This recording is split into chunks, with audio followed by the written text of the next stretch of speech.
Амар мэндүү. Туулаа нэвртэй подкаст. Жилийн эцсийн эвлүүлэн нэгтгсэн дугааруудаас хүргэж байна. Өвгөн хүнд өргөмж хэрэгтэй. Залуу хүнд сургамж хэрэгтэй. Монгол ардын зүрэг. Тойрлог хууч ярианууд. 2 дугаар хэсэг. Өмнөх дугааруудыг эвлүүлэн нэгтгэв. 1. Тэрэн хоохоо. Эрт цагт манай нутагт айдаггүй бяхар гихч биардынхээ ихтэй цэрэг холч ухаантай баргийн зүйлээ сайж ичээд байдаггүй тусч сайхан сэтгэлтэй эдэр амьдарч байжээ. Тэр үеийн малчин түмний амьдралын нэг хэсэг болсон аян тээх ажилд их явдаг байв. Нэгэн удаа тэр нутагт орших хятад пүүсийн данжаад нутаг руугаа ихчин тээж явуулахаар зарлан олон гал жишсэн ажээ. Тэр үед 2-3 хүн 20-30 ажлагын тэмээтэйгээр нэг гал болж явдаг байв. Бяхарч мөн өөрийн 10 гаруй адан дээр хүнээс 20 тэмээ цацаглан авч пүүсийн данжааттай хилэлцээд үйжээ. Жинтээх газарт хүрэх дүт замд хэдэн жилийн өмнөөс үхээртэй болж оршин суух айл аймаг явуул замынхныг ч чөтгөр хорлох болсон тул айл мал байхгүй зэлүү датар болжээ. Тиймээс тойруу замаар жин явдаг болсон байв. Тэр тойруу зам нь талдаа 10 гаруй хоногийн сунгуу явдалтай юм гин. Тэр жил тэдний нутагт газар сайн гараагүй гандуу зам болсноос тэмээ сайн таргалсангүй ажээ. Жин ачаалахаас өмнөх өдөр жингийн дамлуудтай данжаантын төлөөний хүн уулзаж захиж гэлэх зүйлээ ярьжээ. Тэндээс гараад бяхар замд таарах чөтгөрөө сайж 10 гаруй хоног илүү явна гэдэг чинь твэрэг муутай тэмээтэй бидэнд тунчаг яг гүйзүдрэгтэй юм байна. Тиймээс бүгдээрээ дүт замаар нь явъя. Замд яваа биднийг чөтгөр яавал гэж гихт нь бусад нөхдөн зөвшөөрсөнгүй. Харин ч амар байна уу гэсэн биш гай болов гихчээр өөртөө нь хамт явхаар ацаг тохирч ирсэн 2 залуу нь "Хэрэв та үхэртэй замаар явах юм бол бид явахгүй" гэснээр бяхар ганцаараа явхаар болжээ. Тэгээд ганцаараа явжээ. Эхний хэд хоногч хэвийн байдлаар явж байна гин. Харин өглөө бүр хүм мод хэрэглэн ачаагаа ачхад 2 талын 60 гаруй тэн өргөхөд нилээд ядрахаас гадна налдаг муу зантай 2-3 тэмээ нилээд зовоогоод байв гин. Үхээртэй гэдэг газрын заагтч ирлээ гин. Үхээр чөтгөр. Нэг өдөр явж гин. Зүгээр л байна гин. 2 дахь өдрөө явж гин. Юм л мэдгцэнгүй гин. 3 дахь өдрийнхөө үдэш нилээд орой буугаад тэмээдээ уйчхад майхнаа босхон цайгаа чанаж гинэ. Дараа нь хоолоо чанаж гин. Хоолоо болохоор нь гаргаж аваад шүл дээр нь жаахан будаа хийчгээд ижиж судал майхных нь баадан сэв хийгээд л санаа гэхэд хүн ороод ирэх шиг л боллоо гин. Хартал юу ч алга. Тэгэхлээр нь за өнөөх чинчээр бололтой доо гэж бодоод алив хоохо наашаасуу хоол ид гэд твштэй хоолоод өгүүлтэл хоохо тэрхэн үед санаанд нь орсон нэр ажээ. Нүдэнд нь харагдахгүй болохоос биш яг л хүн хоол идэж байгаа юм шиг чимээ гарч хоол нь хорогдож байна гин. Тэгтэлчиг будаа болов гин. Өөрийн аяганд будаа хийгээд хоохо будаа идвэл гэвэл мөн л будаа нь хорогдож байжээ. Хооллож дуусны дараа "Да би ч унтъя да. Харин ч өглөө эртхэн босоод тэмээ хоолнд тавиад сайхан шиг цай шанчгаарай" гэж хэлээд шууд л гуцаа дивсээ дээлээ тайлаад унтаад өгөв гин.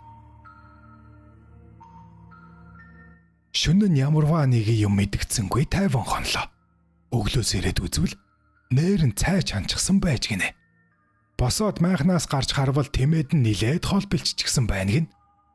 Орж ирээд аягны хийцээ гаргаж тавиад "Алив хоохоо цайгаа ууя да" гэд цайгаа уулаа гин. Мөн л хажууд нь хүн цай уугаад юм идээд аягны хийц нь хорогдоод байна гин. Цайлж дуусамгц. "За сайхан боллоо. Хоохоо чи яваа тэмээгээ хураагаад ир. Одоо ачаалъя" гэвэл Удсанчгүй тэмээд нь яг л хүн хурааж аваа мэд хураагдаад ирлээ. Ачаага ажилтал буруу талын тэн дээр өргөгдөж гарч ирээд байна гин. Өмнөхөө бодвол ачаалахад огт ядарсангүй ажээ. Тэгээд цааш явжээ. Тиймэрхүү байдлаар 2-3 өдөр явлаа. Ойр зөөрийн ажилд юрдөөж гар хөдөлгөхгүй, яахын ихийн зураг үл хийчихдэг тун сайн хантай болсон ажээ. Нэгэн өдөр явж байгаад хоо гэвэл хажууханд нь гэж байна. Чи намайг хардаг үз гэвэл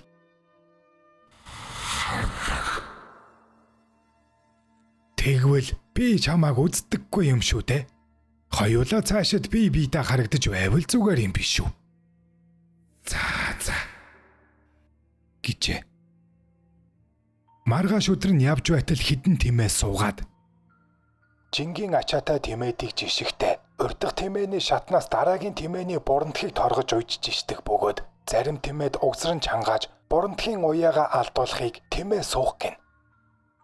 Хідэн тэмээ суугаад үлдчихтэл хойноос нь торолцсон шар тайлаг унсан тоод ойсон цагаан дээлтэй залуу гүйлгэж ирээд суусан тэмээдийг нь авч ирж залгаж байна гин. Түүнээс хойш байнга нүдэнд нь харагддаг болжээ. Хоох, ер нь хүний нүдээр харахад нүдэн дулаахан төрхтэй сайхан залуу байна. Тиймэрхүү байдлаар явсаар замын дунд ч орлоо. Нөгөө чөтгөртэй газрын цаа заахад ч нийлээд ойртоод байв гин. Гэтэл санаа зовох шин зүйл гарч ирсэн нь ганцаараа эдэж уухаар тооцсон авч гарсан аягны хийц нь хоёулаа. Тэгээд бас нийлээд сайн иддэг хүнтэй нийлж иддэг болсноос тун төрхөн хорогдох боллоо. Бас энэ үхээр өөрийнхөө хил хязгаараас цааш надтай хамт явах болов яах юм бол гэж бодох болов. Тэгээд нэг өдөр хоох чи миний очих газар надтай хамт очино биз гэвэл тэгнэ. Би үнээс хойш танаас ерөөсөө салахгүй. Тэгвэл их сайн байна. Гэтэл бас санаа зовоохоор нэг ялэмгүй зүйл гараад байна. Тэр чинь юу байдгийг? Чи бит хоёр аягны хий цайрал муухан болж байна да. Тэр охины төлөө та санаа зовоод яах вэ? Би одоо танаас өрөөлөж явбал та маргааш улаач бараагаар шалгаж чадам биз? Гэж байна гин. Тэгэхлээр нь асуужээ. Гүй чи тэгээд яах гэж байна? Хүн амьтанд муу юм хийгүү зэ. Би хүн амьтанд муу юм хийхгүй. Хамгийн хасаас олоноор нөргөлөж явахад Маривигийн үед нэг хот айлын барахаар Шенген замтрын хотын яг хотных нь ойдолгоо шиг харна. Таны бараанаар баруун урдгээс чороо улаан хэрмэртэй хойш шавтар улаан шисчүү байлтай эдгээр насны хүн тосож ирнэ би. Тэр хүн таныг манад нэг буугаад мордооч гэж гуйгаад байгаа. Тэгэхлээр нь та жаахан үнэр гэж байгаад очоорой. Таны очиход би тэнд байж байна. Тэгээд л уушрааландаа гэж хэлээд урагшлан гүйлгэж одов. Бяхар хоногийн газраас өглөө нартай зэрэгцэн хөдөлж өд өнгөртөл явтал нээр нь хоохын ярьж байсан хот айлтай тааралдлаа. Уг хот айлын урд зүгт зайдуу асгсан үнсэн дээр хоохын цагаан тэмээ уяатай өлсөн байртай уяанда холхиж байх юм гин. Гэтэл яг хоохын хэлсэн ёсоор нь улаан дээлтэй жороо улаан хээр морьтой хүн ухтан гарч ирлээ. Ирж амар мэдмэгц. Хол айны хүн та манайхаар морилон бууж хөсөг биеийг амраагаад явна уу гэж байна гин. Тэгэхлээр нь бяхар би хол зам их айны мөрхөөж яваа хүн. Нарны эрт жаал газар хоройдоо гэвэл тэр үл таних хүн. Манайх хүүхэд огт тогтдгүй айлал та. Харин уржин нь нэг хүү гараад хамрын ханаад ч тусалгүй өдий болсон юм. Гэтэл өчигдөр оройноос эхлээд гинэт муудан сандаргаад болохгүй юм. Таныг аян жингийн хүн болохоор үлзий болж магадгүй гэж бодоод л гуйж байна. Химэн их л махран гуйжээ. Тэгээд очжээ. Гэрийнх нь гадаа очиж ачаага буулгаж Тимээдээ зиллээд гэрт орвол хоо буруу талынх нь хатавчанд наримыгаад сууж байна гин. Бяхрыг хараад нүд ирмэн инээмсэглэлээ. Бяхар орж ирж суумагц цайдаа амсаад ном эрдмээр тиймхэн ёрийн нэгэн тул бараг л мэддэг ганц номын нэр Сундын жүд судар байна уу? Байвал аваад өгнө үү дээ гэжээ. Уг айлынхан байна гэд дорн авч өгөв. Бяхар уг судрыг нээгээд ихнээс нь уншиж буй маяг үзүүлэн амандаа бувтнан бас чиг нилээд 40 маяг үзүүлж гарч гин. Тэгж нилээд байтал хоох босож амтан хүний хөлийн симхийг харж явсаар учиргүй их халууран амьсгал авч чадахгүй шахан хятнан бачимдаж байгаа хүүхдийн дэргэд очин өнгийж хоолоо хаваасан жижигвтер алтан твэн сугалж аваад буцаад суучихжээ. Тэгтэлчиг тун удалгүй хүүхдийн амьсгаа жигдэрч царайн засран халуун нь бууж тавшраад унтаад өглөө.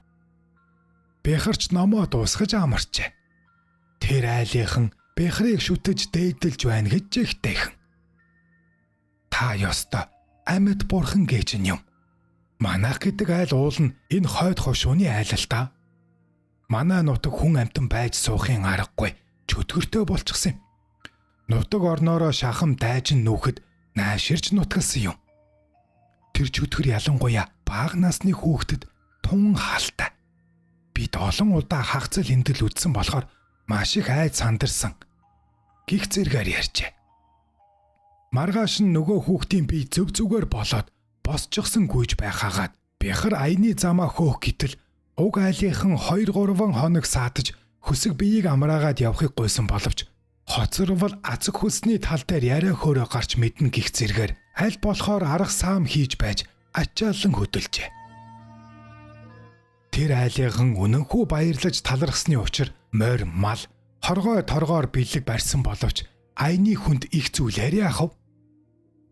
Харин аягны хийц муухан байгаа хэмээн хүнсний зүйл ахиухан бэлдүүлээд гарын бэлэг авч малыг нөгөө өвдөж байсан хүүхдэд хувь болгон өгөөд хөдөлжээ.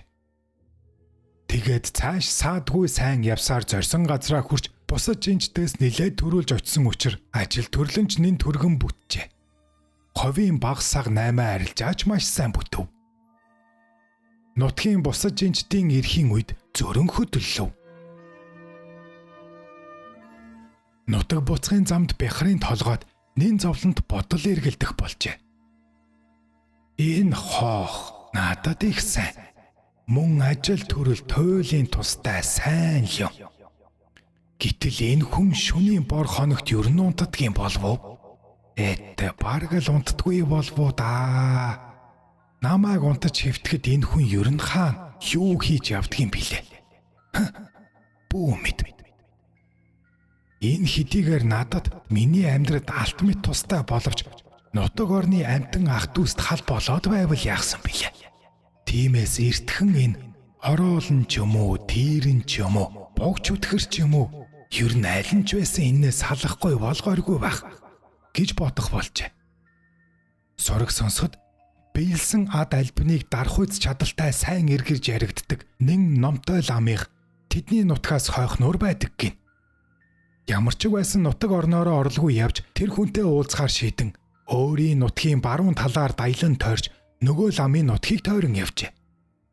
Нутгаас өнгөрөөд 2 хоног яваад сэм сураг тавьсаар нөгөө ламын дөхөж буудаллав гин. Орой дээр нартай байхад буудаллан тэмээгээ хоолнд тавиад "За хоо манай нутаг чих ойртлоо. Өнөөдөр энд хоёулаа амарч үнжий. Би ойрхон зуур явж нэгэн танилын да очичгоо дэрий. Чи ачаа бараа тэмээ малаа сайтар харж байгаарай" гэж захиад гарын бэлэг төдийг төхөөрөөд ламынх руу явжээ. Ламын дочвол ухаалаг сайхан харцтай хижээл нэгэн байв. Амар мэндэ мэдлсэн нутаг усаа асуулцсан, зорьсон хэрэгтэй орж болсон бүх явдлыг тоочин ярьж "Таал намайг энэ бүхнээс салгаж өгч үз" хэмээн гуйжээ. Юунч хэрэггүй юмар оролдож явдаг саваагүй зантай хүмбтэй та. Би таныг түүнээс чинь салгаж өгье. Харин таныг отог дээрээ очиход чинь хуучин муу хар малгайны тамтаг сүүжний яс 2 байх бах. Сүүжний ясыг эвдэж хөндлөн хол шидэд хар малгайг нь надад авчирч өгөөрэй. Тэгээ та нутаг орон өдөө явна биз гэжээ. Энэ явдлаас хойш бяхар олон жил сайн сайхан амьдарч өндөр насыг зоглоод эргэлтгүй аяндаа буцахын өмнөхөн энэхүү хуучаа ярьж үлдээжээ. YouTube дээр Тулаа нэвэртэй подкаст. 2. Шарав гавж хөрмөн хадны нөмөрт ганц гэр өвөлжиж бясалгал үлдэн авахд банд намжил багшид туслан зохих үйлдэлийг номын ёсоор гүйцэтгэн аваа. Шарав гавж Ямандаг бурхныг 50 жил сүслэн үнэнхүү дээдлэн шүтэж дуудсаар авч даг тэмдэг эс мэдэгдэж чингээд бүр нарийн бясалгаж бурхантай биеэр уулзахыг ирмэлзэн амтны хөлөөс хол хөрмөн хадны ингэрд өвөлжсөн билээ. Ямандаг бурхныг ламтан 3 сар дуудаж цөхрөөд сэтгэл гонсгорхон нэгэн өдөр гэрээс гарч удав. Багшигаа явсан хойгуур хөвгүүн бээр томоог үтэж багшийнхаа суудал дээр завилд сууж хонх очрыг гартаа барив.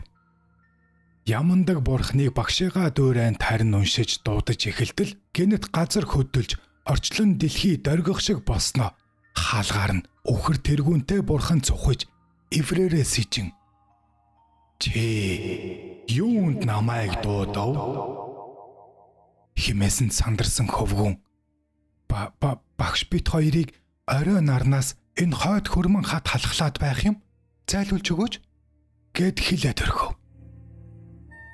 Төдхөн чимээ аниргүй болсноо нэг их юм дуугаран газар дэлхий дөргөн хөдлөх шиг болов. Хүү айсандаа гарсанчгүй.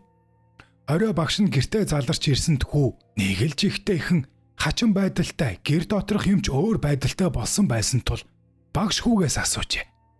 Хөвгүүн болсон явдлыг бүгдийг тооцов. Багш нь гэрээс гарч харваас гэрийн хойд талын хөрмөн хатыг байрнаас нь зөөж өөр газар тавьсан байв. Шарав гавж өгүүлшгүй ихээр сэтгэл гийж Ямандаг бурхан заларсныг үнэмшээд бас хүү өөрөө суулцсандаа гунж гэртээ ороод Ямандаг бурханыг дуудаж тарныг мөн бясалгав. Оройн дээд бурхан минь би таныг 50 жил дуудаж дээдлэн шүтсэн атал надад дэс үзэгдээд энэ муу банд ганцхан удаа дуудахад эрхийн учир юм химээсэнд түүнд нэгэн дуу далдаас сонсогдов. Чи намайг энэ төрөлдөө шүтэж энэ л насандаа дуудсан босуу цаад хөвгүүн чинь төрөлдөө намайг бясалгаж төрөлдөө дуудсан юм химээжээ.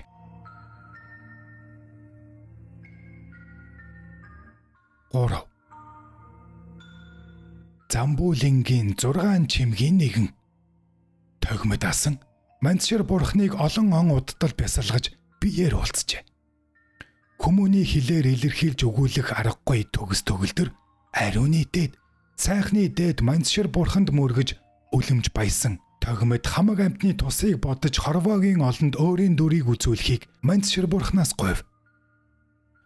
Чингхэн тусгүй хүмүүс үл ойлгоно гэж Мандшир бурхан хэлсэн ч тогмод дахин сүслэн гуйж хамаг амтныг инрэх сэтгэл төгс байсанд баяссан Мандшир бурхан за яах вэ гэжээ.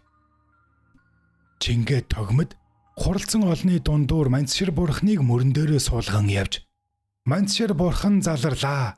Мандшир бурхан миний мөрөн дээр суугаад явж байна гэж хашгирсаар авахд хинч түүнд эс итгэв.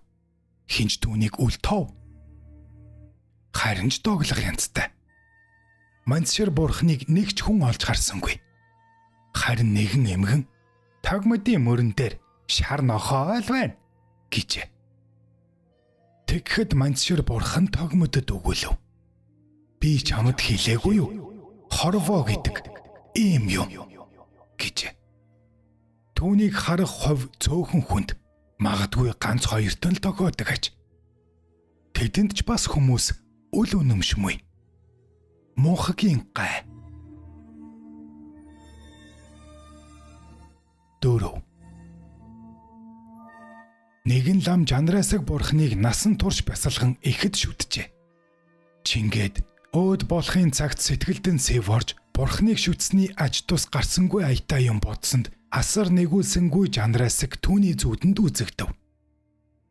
Би урд улсан нэг муу жингэр болж чиний хөлд хэвтгэд анзаараагүй бөгөөтөл Хоол өгч нэгүсхийн оронд өрөвдөж энэрхийн оронд зайл хэмээн өшөглөн хөөж билээ.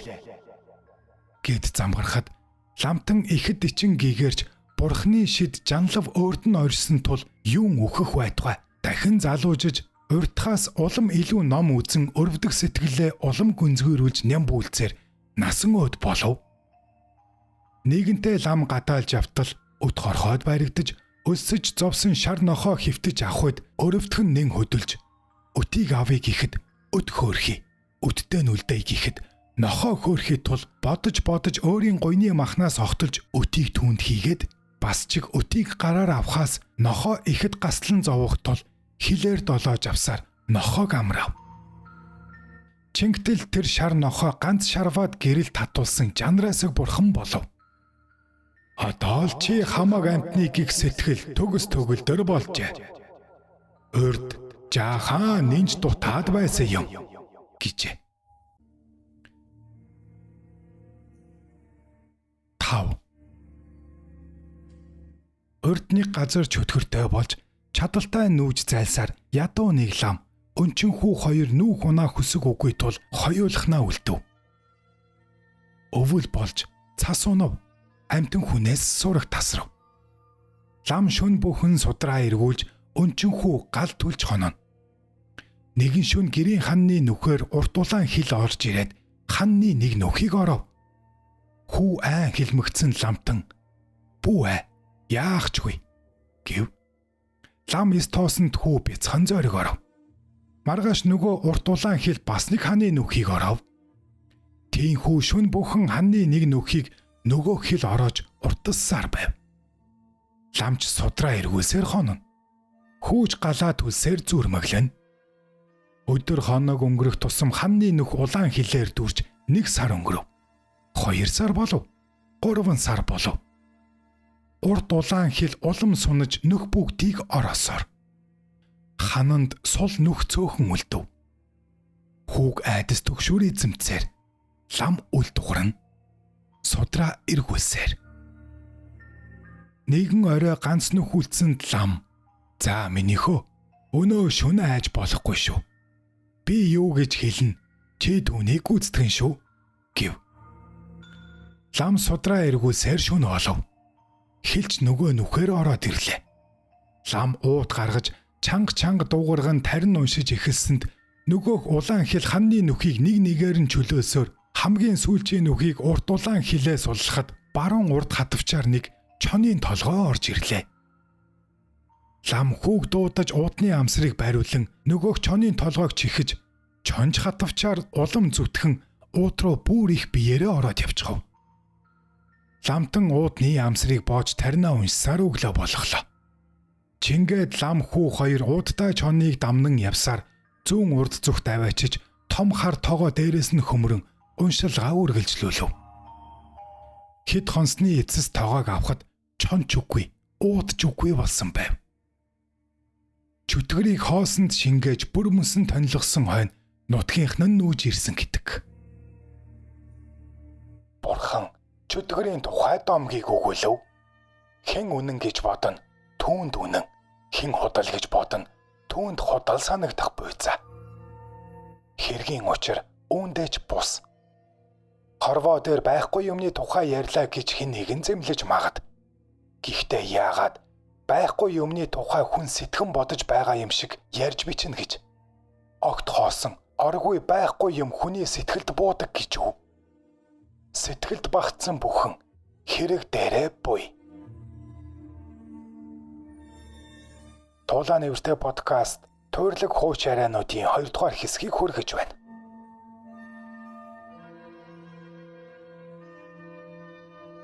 Зурга.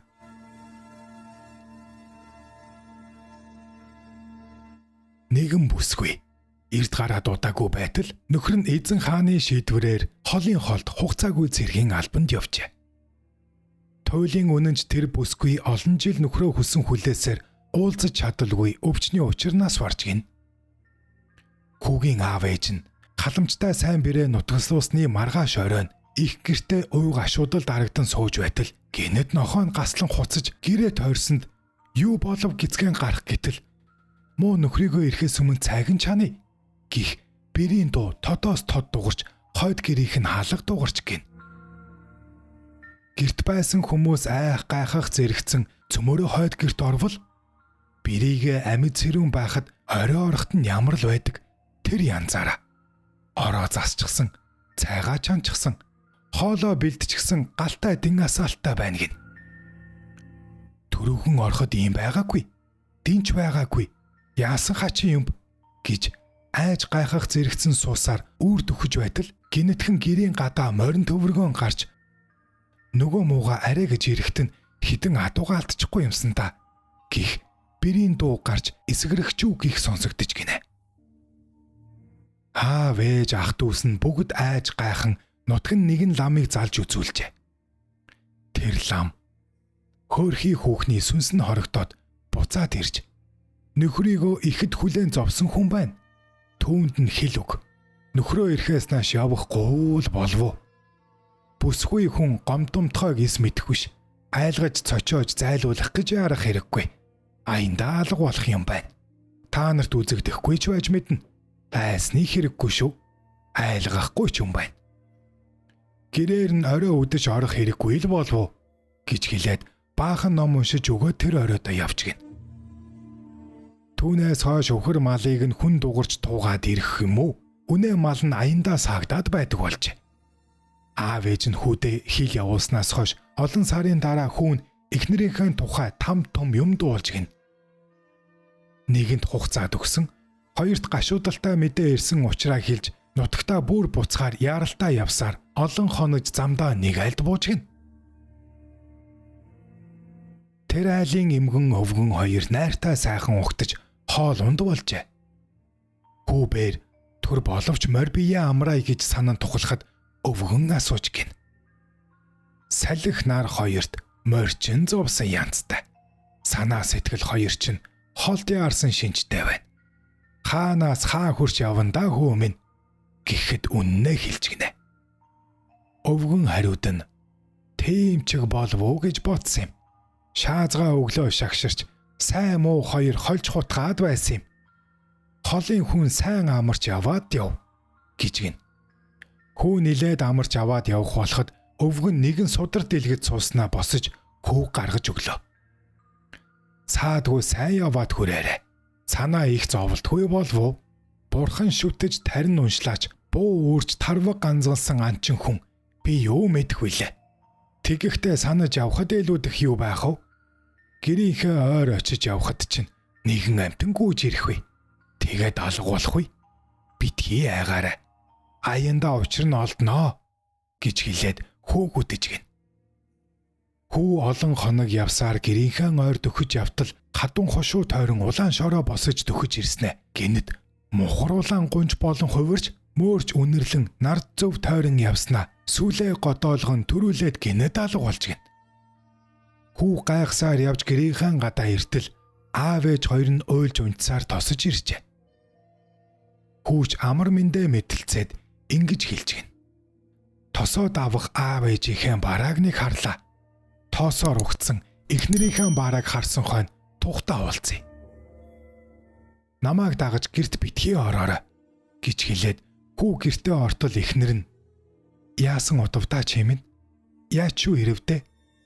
Эр нөхөр чамаага би ингэтлээ хүлээх гэж гээд уйлж унжаад идэ ундаа хоол хош болж хуучин ямар л байсан тэр л янзаараа эрхлэн наадаж нөхрийнхөө үсийг самнаж сүлжиж өгчээ.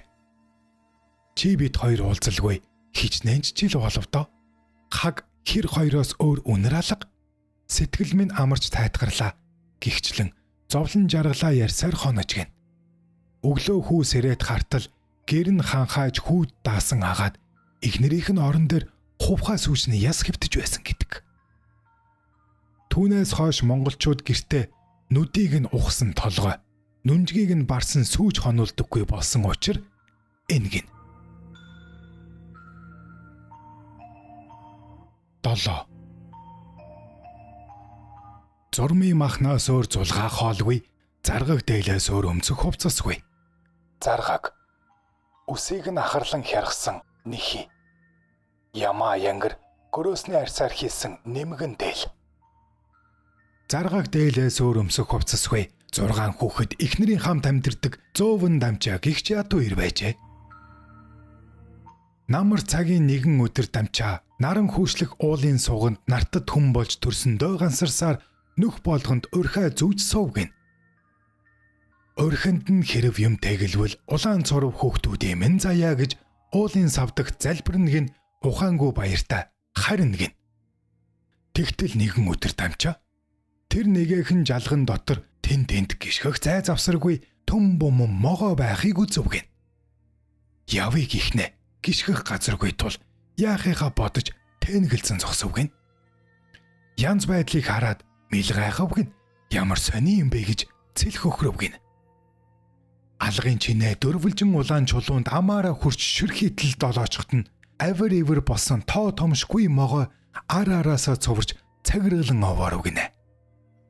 Харсаар байтал жалах хоосров гин. Хаанаас ч бараатай могоон бухал үсв гин. Хамгийн сүүл Дамчаа ганцаараа үлдэв гин хачирхаж чулууг долоочхов гинэ. Могоон чуулгатай тохиосон ядуу ир могоотой хамт ичиж орхив гин. Моринд жилийн хаврын өр өнөж могоонууд ичээнээс гарлаа гин. Нэг л мэдхэд Дамчаа ганцаараа нөгөө жалгандаа хөвтөж байв. Нэрэн эн чин юусэн билээ гэж ихэн санаад өөртөө гайхав. Гүн нойрсоод сэрсэн мэд хамаг би энэ хөнгөрөв гин гүйж гараа жалгын ирмэг дээр харуулдаж баахан зогсов гинэ. Өмсөн хувцс нь өмцөн болж өмд гуталгүй нүцгэрсэн байв гин. Өвс ногоо бурцаан соёолоод өөлөх юмгүй хавар байна гин. Одоо яадаг вүлээ тамин орон гэрмийн яасан бол ор сураггүй болсон намайг тэд огторгойд халсан гэж бодоо бизээ. Би чинь ингээд бүрлээч болоогүй битүүлэг явдалтай уучирсан байна. Могоон чуулгантай тохиож могоотой л хамт ичсэн байна. Мань Дамчаа ингэж бодоод майн мигзэм амандаа шивнээд манан суусан уйдгарт нүдээр магдалж орчноо харав гин. Улаан чулуу гинэт санаад үзмээр бодогдоод очив гин. Учиртайхан харагдах тэр чулуу урдаас нь тоосох мэд гялгалцав гин. Яагаад ч юм авмаар санагдахад яаран бүхэж атгав гинэ. Яасан сонин гэрэлтэй юм бэ гэж ядарсан ир бодов гин. Ичээнээс ирсэн Дамчаа тийгээд гэр орноо ирэв. Ирээгүүд нь цөгөрсөн эхнэр хүүхэд нь газрын тагт нүүсэн байв. Сурсаар ирсээр яван байж гэрийнхэн барааг харав гин. Сураг алдарсан Дамчааг ирэхэд гэрийнхэн нь ихэд цочирдов гин. Эр нөхөр чинь биеэрээ мөн байна. Эхнэр минь надад итгэж үз. Эцэг чинь нөхөж өргөдөөгүй юм аа. Эргээд л ирлээ шүү дээ би.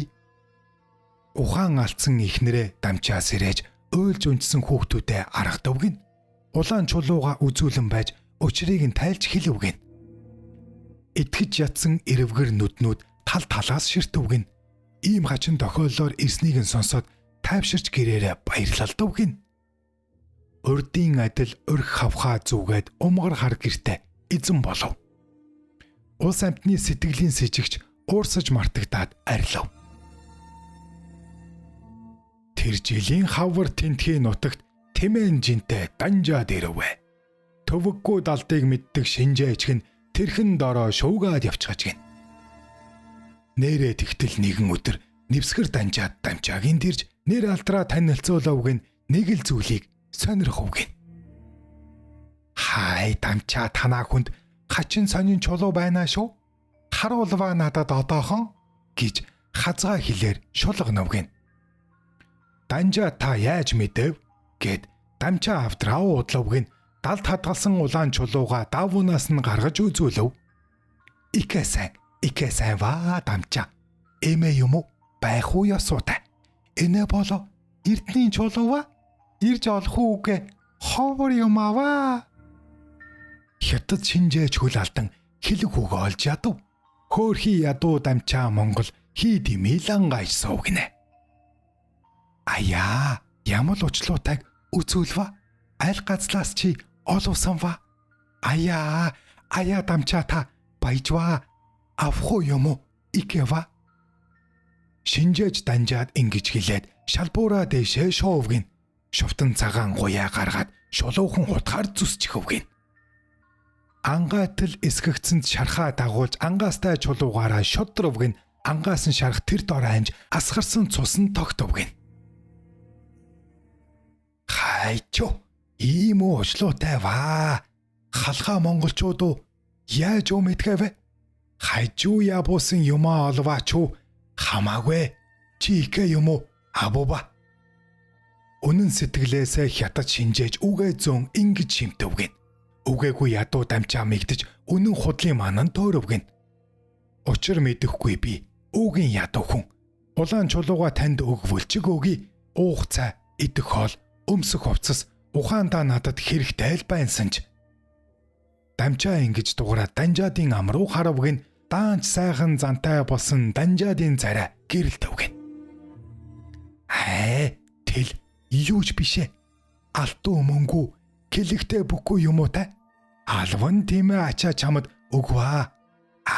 Чи абуба. Амсандаа хурж хятад шинжээж 10 тийм ээ ачаа гэрт нь буулгав гин. Алт мөнгө автар хунцтай юм өгч аваа дарилв гин. Эрдний чулууг нь. Модоо барьсан ядуу дамчаа модоогоод явчихав гин. Түүнээс хойш ичээд ирсэн хоосон дамчаа ингээд баяжаад жаргав гинэ. Өрөөнхөн ардын үлгэр. YouTube дээр Тулааны нэртэй подкаст. Могоо нэртэй ч юм уу? Та намайг дэмжиж, сэтгэлээ үлдээж лайк товчоо дараарай. Таны хувьд хорооны үзүүрээр хийх энэ үйлдэл миний хувьд маш том дэмжлэг юм шүү.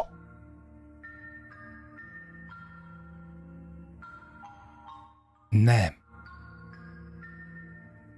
40 иргэм насны өндөр тургай хүн орж ирлээ.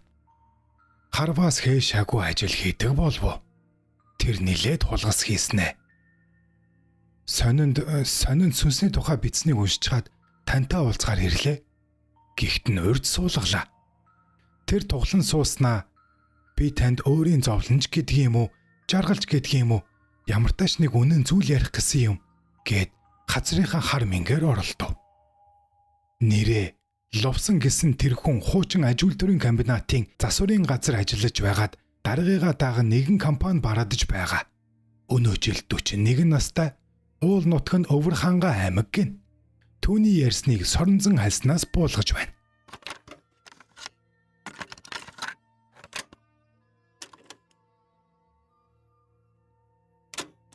Би 27-д хотод орж ирсэн юм.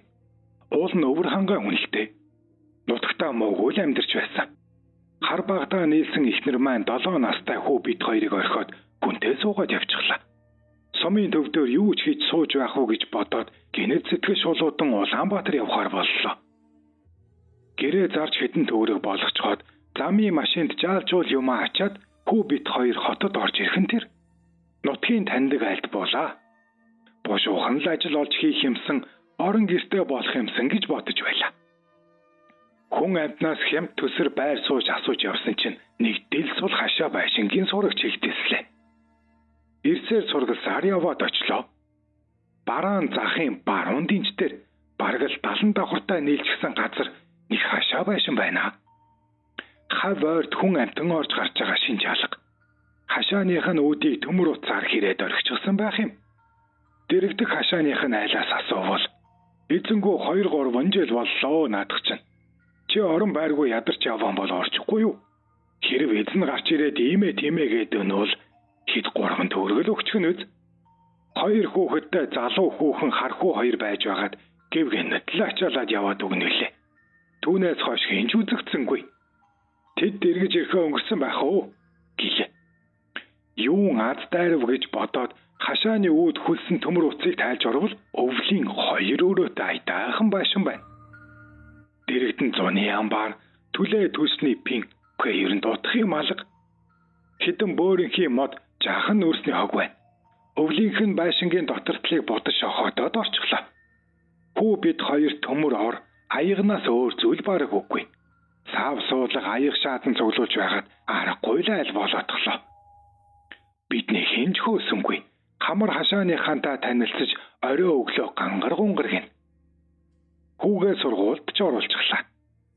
Өнөө Тэр үеийн аж үйлдвэрийн комбинат гэж байсан газар засварын ажил хийж хэдэн төгрөг олдог боллоо. Биднийг орсноос 1 сарын дараагаар л чөтгөртэй байшингийн тухай яриа чигтэлсэх болов. Би угаасаа хэр баргийн юмнаас айдаггүй хээгүй дүү ирхэн. Хөдөө байхдаа адуу малд яваад аль хээр хонохыг тэргийхв. Зуны дэлгэр цагт бол тохмоо дэвсэт хэвтгэд нэг л мэтгэд өглөө болж байдгсан. Манай байшинг чөтгөртэй хилцээд байх юм. Ямар айл орж ирэв гэд зориуд ирж сонирхдог ч хүн байсан. Би өөрөө бол өөр тоосонгүй. Харин хүүдээ элдвээ юм сонсохгүй юмсан гэж боддог байлаа. Тэгтэл нэг өдөр хүү маань хичээлээс ирээд "Аава, манай байшин чинь чөтгөртэй юм гинөө. Тэгээд олон жил айл ороогүй юм байна" гэдгийм байна. Хэн хэлв гэсэн чинь манай ангийн хүүхэд гин. Ийхүү чөтгөртэй байшингийн тухай яриа хаяагүй дэлгэрч хүмүүс янз янзаар ярьдаг боллоо. Айлын маань хүн сүлд нилээ тодорхой ярьж өгсөн юм. Энэ хашаа байшинг ах залуу авгаатай настай авдар хятад хүн барьсан гин. Тэднийх нэг охинтой 3 уул аваажээ. Охин нь 16-7 хүрч байхдаа гэрийн эзэн хятад нас барж хэдэн сарын дараа эхнэр нь замын жолоочтой суугаад Дорнод аймаг руу бүр мөсөн явчихсан гин. Явхдаа хашаа байшингаа хотын 2 залууд худалдаад эргэж санах юмгүй алгуулжээ. Хүү охин хоёртой тэр залуучууд нүүж ирээд сайхан амьдарч байсан чинь сүүлдээ биштжээ. Нөхөр нь жолооч учраа хөдөө их явнаа. Ажилгүй авгаан 2 хүүхэдтэйгээ гэрт үлдэн. Нэг өглөө залуу хүүхэн багыгаа тэрвэрчгсэн өөлжсөн хамар хашааныхаа айлд орж ирлээ. Тэгээд хүүхэн хэлж байна. Шүн намайг нэг юм айлгаад байх боллоо. Яг л гэрэл унтраахаар манай байшин дотор хүн яваад шал шажигнаад байх юм. Гэрлээ хасаахаар юу ч л байхгүй. Тэр хүн уламлаа ортоод байна. Би айгаад унтсангүй. Үргэлж гэрлээ хасааж байлаа гэж байна. Дараа нь хүүхэн хархуу хоёул ирж бид хоёр осол үйл орон дээр унтсан. Өглөө хоёул дэвсгэртэйг газар унтж байх юм. Гэхдээ манай байшин чөтгөртэй юм байна. Төргөн зайлдаг хэрэг гэсэн гин. Ингээд 2 залуу үгсэггүй хашаа байшингаа худалдсан ч юмгүй зайлаад 3 жил болж байгаа гин. Энэ яриаг сонсоод нилээн бодлоо. Бидэнд л мэдгдсэн юм алга. Ер нь чөтгөр гэдэг чинь айсан хүндэл тохиолдог гэсэн. Надтай уулзахгүй юм байгаа үз гэж боддог байлаа. 3 сар хэртэ болсны дараа нэгэн сонин учрал болов. Нэг өдөр хүү зэрэгэлдэх орон дээр унтчихсан байна. Би чидэнгээ унтраач хэвтэ зүрмэглэж байтал гинэт миний хүнжил сэвхийн сөхөгдөг шиг болсноо өвөрт хүн ороод ирлээ. Юу энэ чинь юу вэ? Хүү маань ороод ирвүдэ гэсэн чинь хүү бодвол арай биерхүү. Эмэгтэй хүн шиг юм аа. Тэр шууд хүзүүгээр 2 гараараа дэврээд авдаг юм. Яран гэрлээ асаавал юу ч алга. Хамаг би зарцхийн хачин жигтэй болоод ёй энэ чинь юу вэ? Өнөөгч өтгөрнө үү? Эсвэл би зүудлээд байна уу? Олон хоног сараар эмэгтэй хүнтэй уулзаагүй зүүдэлж байна хөө. Химэн цайруулж бодсоор нилээн хэсэг чидэнгээ унтраалгүй хөвтлээ. Нөгөө орон дээр хөөхөд хорхирхаас өөр ямар ч чимээ аниралга. Орондоо гураа хүртэл шагааж гарлаа. Манайд биеттэй бодтой хүн л авалга. Цаг ёстой болсны дараа чидэнгээ унтраагаад унтах гэж оролдлоо. Сэрүүн баахан байснаа хүнчлөө толгой дээгүүрээ тунтраад унтчихсан байна. Нэг мэдхнээ нарны талд цухан өглөө болжээ. Шөнийн болсон явдлыг бодоод энэ хэд ч хөрөх шиг зэв үцэгч шиг болж байна. Энэ тухай хүүтэж хэлсэнгүй. Үүнээс хойш хэд хоног нилээн хүн өнгөвтөр унтаж зүүдээ манлаа. Юу ч л мэдгдсэнгүй. Ингээд би сэтгэл минь эмхтэй хүнийг хүсэж байгаа юм байна. Ер нь нэг юмтай айж болдгийн билүү гэсэн шиг юм бодогдож байна. Өвөрт хүн орсноос хойш 10 хоногийн дараа нэг шөнө унтаж байтал үгүй дахиад л хүнжил сөхөгдөд өвөрт нэг хүн ороод ирлээ. Энэ удаа хичнээн живгүй байсан тайван үзэхэр шийдлээ. Тэр нь чармай нүцгэн эмхтэй хүн юм. биеэр надаас арай намхан болов. Нүрийг нь тэмтрээд үзлээ. Хамар ам, нүд гэд бүхэл юм нь яг хүнийх. Томоо 2 хүүхдээ юм. Ородулж үзлээ. Эмэгтэй хүнд байдаг бүхэл юм байна. Тэгэх мөртөө эмэгтэй хүн сэрэл мэдрэмж сэтгэлээ хөдөлсөн үедээ ямар байдаг яг л тийм. Тэр эмэгтэй миний хүзүүгээр тэврээд үнсээ тооцоод эхлэх юм. Ялдамхан эмэгтэй хүний үйл хөдлөл бүрэн ямарваа нэгэн дуушуул гарахгүй юм. Миний үсийг 2 алгаараа илж хацрыг минь инхрийлээд илж байгаад үнсэн. За тэгээд сүлдээж бүр ирээ цээрээ алтлаа. Эхлээд бие бариад ивгүй байснаа сүлдээ нөгөөхөө инхрийлээд өөрийн ирэхгүй хөтлөгдлөө. Бид 2 хорвоогийн жаргал гэж юу байдгийг эзэлж гарлаа. Яг л эмхтэй хүн. Хэд дахин сэтгэл хансны дараа хүнжил сэвхийг адил яваад өгнө. Би гэрлээ асааж хүүхний байсан газрыг үзвэл хүн хэвтэж байсан юм гэмээр улмөр алга. Харин дэвсгэрийн давуу ихээхэн чихсэн байна. Ингээд л би нэгэн үл үзэгдэх хантай болсон юм. Сүүлд айж эмээхэж болоод харин ч бушуухан гэрлээ унтрааж хүлээх боллоо. Тэрч миний хүснээр хүрээд ирнэ. Найланхаа ашаараа намайг шүнжин орхитоод үүрээр гарч өгнө. Ийхүү тэр нэгэн эмэгтэй надад би сэтгэлийн жаргал эдлүүлэх болсон юм. Түүнээс хойш хантай болъё, хүүхэн шуухан оролдъё гэж өөр бодогдохоо болсон. Би ч түүндээ хязгааргүй хайртай. Үргэлжил уулзахыг хүсэх юм. Сүнсэн ч сүнс. Чухам ямар амтныхан сүнс тэгж надтай нөхцсөн юм бүү мэд. Ямар ч байсан надад жаргал өгдөг юм. Ховор зэвэр зүдэг гутаг цагт хоолонд говцос хонор гэхгүй зүгээр юм. Одоо би дахиж хизээж гэрлэхгүй гэж 40 эргэм насны өнөөх өндөр турхай хүн хэлж билээ.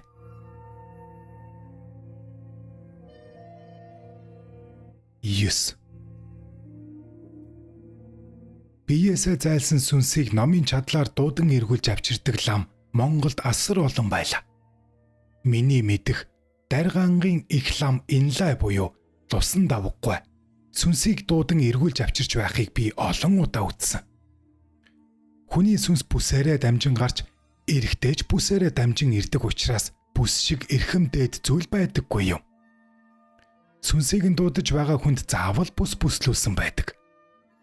Тэгээд биедэн сүнс нь эргэж ирсний дараа бүсээ зангидан нандинаж хадгалж яв гэдэг байсан. Монгол хүний бүсээ дээдэлдэг учир утгач үүнтэй холбоотой болов. Их ламтан 60-аад оны үед өсөж төрсөн нутагт даргангаараа явж байгаад нэг альд буусан чинь бөөн уйгаа шүү болцгооч байж. Ташторч хэмээх эд дундын насны ир жаахан айрагдаж халамцуу яваад морноосоо чирэгдэн нас бараад удаагүй байна.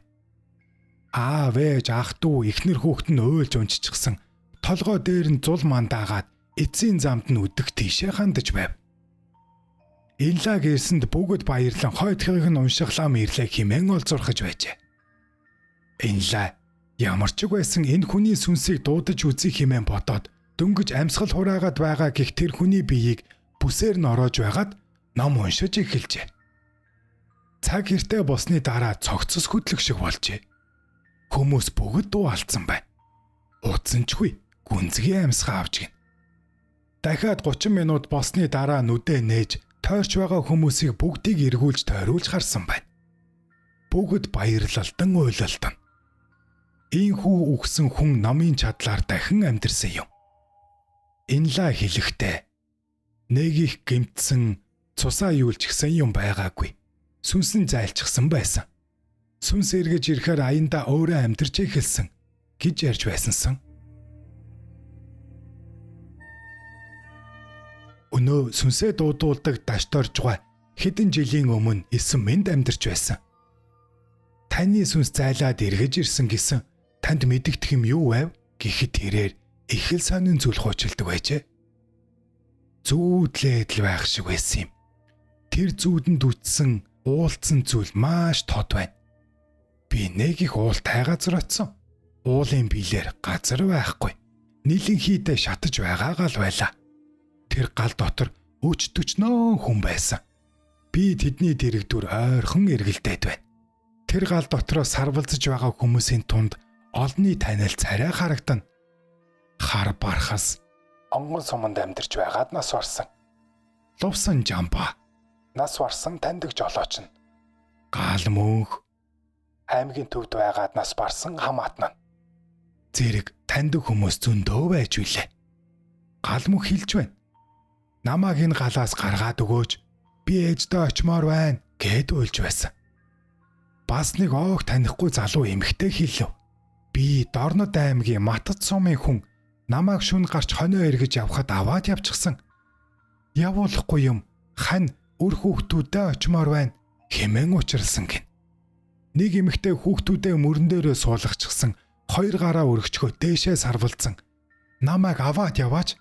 Би Баян Хонгор аймгийн хүн. Хүүхдүүдтэй минь аваад ирчихсэн. Би гэрээдээ буцаж очимоор байна гэд уйлж байсан. Ийхүү галын дундаа сарвалзах асар олон хүнтэй уулзаж ярилцсан юм. Үүнийг сонсоод хэдийгээр зүүдч гисэн ямар сонин юм бэ гэж бодогдож байж билээ. 1950-ад оны үе. Дорнод аймгийн өмнө талын сум, ялангуяа Матад орчмоос шүн бие засгаар гарсан эмэгтэй мөр сураггүй алга болж гин. Хониндоо явсан хүн эргэж ирсэнгүй гэсэн олон домог сонсож сууснаа дурсан эргэлзэх сэтгэл төрж билээ. Тэрч бүхэл Баян Хонгорын айлч сум билээдээ нэг айлын ихнэр хүүхэд гинэт сураггүй алга болоод нөхөр нь аймаг хотгүй ирээд олоогүй гэсэн яриа нэг үе гарч байлаа. Гинэт алга болгосод нас барагсдын сүнс хаа нэгтэй байдаг. Бид амьсгал хураахаараа тэдэнтэй очиж уулздаг юм биш байгаа да. Бид зүүдэндээ олон сони юм үздэг.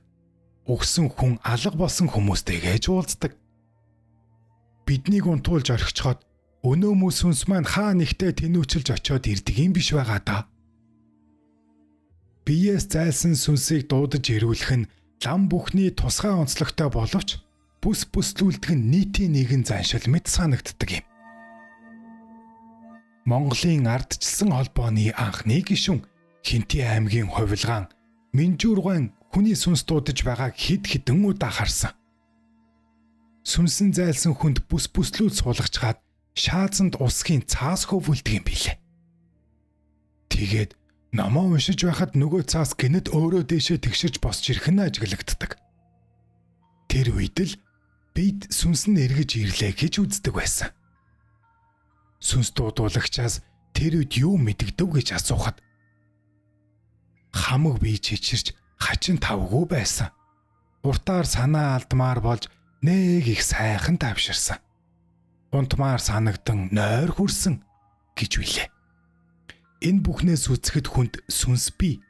Тэр нь бие орхиод яваад өгдөг. Эргээд хүрээд ирдэг ажээ. Эргэж ирэхгүй удвал тэр сүнсгүй банх бод хэсэг хугацаанд сулбааж яваад ойчоод өгдөг юм байна.